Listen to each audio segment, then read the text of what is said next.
একজন বোনের গল্প। থাকেন আমেরিকাতে। বোনটির স্বামী একবার তাকে ব্যবসার টাকা তাদের কারেন্ট অ্যাকাউন্টে জমা করতে বলেছিল। ব্যবসায়িক ব্যস্ততার কারণে তার স্বামী সময় বের করতে পারেনি। এক জুমাবারে $400 আর ডিপোজিট স্লিপ হাতে নিয়ে সালাত শেষে ব্যাংকে জমা করার সিদ্ধান্ত নিল। ডলার আর ডিপোজিট স্লিপ তার পার্সে রেখে দিল। প্রথমে সে মেয়ের স্কুলে যাবে, সেখান থেকে তাকে পিক করে জুমার সালাত আদায় করে তারপর ব্যাংকে ডলার জমা দিবে। এই ছিল তার সার্বিক পরিকল্পনা। অতঃপর স্কুল থেকে মেয়েকে নিয়ে মসজিদে গিয়ে জুমার সালাত আদায় করল। বাদ জুমা মসজিদের সামনে থেকে সবজি আর চাল কিনল। সে যখন ব্যাংকে যাবে তখন পার্সের ভিতরে একবার তাকিয়ে দেখে ডিপোজিট স্লিপটি আর নেই। তাতে মোড়ানো ছিল $400। নেই তো নেই, পার্স একদম খালি। বোনটি যে পথে এসেছিল সেই পথ দিয়েই খোঁজা শুরু করলো, কিন্তু কোথাও খুঁজে পেল না। সে ভাবল হয়তো মসজিদের আশেপাশে কোথাও পড়ে গেছে, না হলে কেউ হয়তো পার্স থেকে ডলারগুলো নিয়ে নিয়েছে। মসজিদের আশেপাশে সব জায়গায় তন্ন তন্ন করে খুঁজল, কিন্তু কোথাও পাওয়া গেল না হারিয়ে যাওয়া ডিপোজিট স্লিপ আর তার সাথে $400। মেয়ের স্কুলে কোথাও পড়ে গেছে কিনা জানতে স্কুলে ফোন করলো, কিন্তু ডলার পাওয়ার কোনো ঘটনা কেউ বলতে পারল না।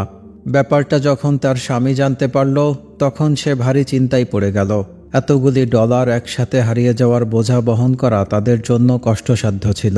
তার স্বামী ভাবল তার স্ত্রী হয়তো ডলারগুলি তার পার্সে ঢোকাতেই ভুলে গেছে। পুরো বাড়ি তন্ন তন্ন করে খোঁজা হলো। স্বামী স্ত্রী মিলে বেশ কিছুক্ষণ ধরে খুঁজল, কিন্তু না, ডলারের কোনো নামগন্ধ নেই। বোনটি তার স্বামীকে আশা দিয়ে বলল, ভেবো না, প্রতি মাসের সেভিংস থেকে বাঁচিয়ে এই ক্ষতি পুষিয়ে নিব। কিন্তু তার স্বামী নাছোড়বান্দা, ডলার তাকে খুঁজে পেতেই হবে। উপায়ান্তর না দেখে বোনটি শেষ আশ্রয়স্থল আল্লাহ সুবহানাহু ওয়া তাআলার কাছে দোয়া করতে লাগল। বিকাল 3:30 বেজে চলেছে। কোথাও আর তা খুঁজে না পাওয়াই একদম আশা ছেড়েই দিল তারা। ঘড়ির কাঁটাতে রাত 10:30। নিজের মনকে প্রবোধ দিতে না পেরে বোনটির স্বামী আবারও ডলার খুঁজতে শুরু করল। তাকে খুব দৃঢ় আর আত্মবিশ্বাসী মনে হচ্ছিল।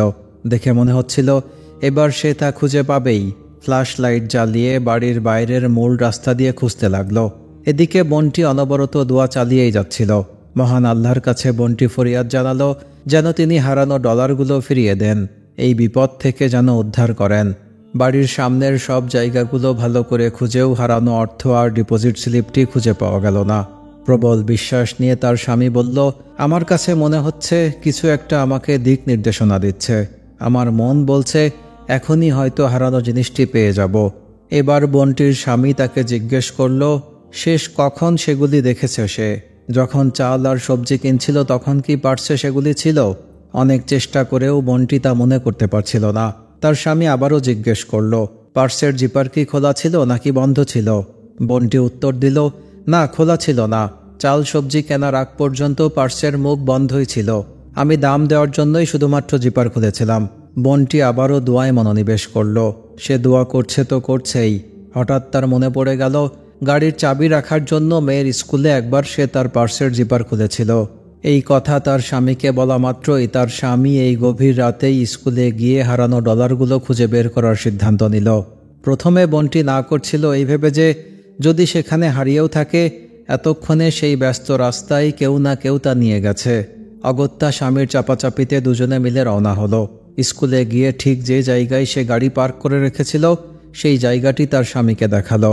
এর পরের ঘটনাটা অবিশ্বাস্য। তার স্বামী গাড়ি থেকে বের হলো। সামনে এগিয়ে ফ্ল্যাশ লাইটের আলোয় কাগজে মোড়ানো কি যেন দেখতে পেল। ভালো করে কাছে গিয়ে দেখল সেই ডিপোজিট স্লিপ আর তাতে মোড়ানো $400। সবকিছু আগের মতোই আছে, শুধু ডিপোজিট স্লিপের ওপর গাড়ির চাকার হালকা ছাপ রয়েছে। বোনটি আল্লাহু আকবার বলে চিৎকার দিয়ে উঠল। সে 3 বার আল্লাহু আকবার বলে চিৎকার করল। দোয়ার ক্ষমতা এতটাই, সুবহান আল্লাহ। তার মনে পড়ে গেল তার স্বামী একবার বলছিল কিছু একটা তাকে ঠেলছে আর বলছে খোঁজো, ভালো করে খোঁজো, পেয়ে যাবে।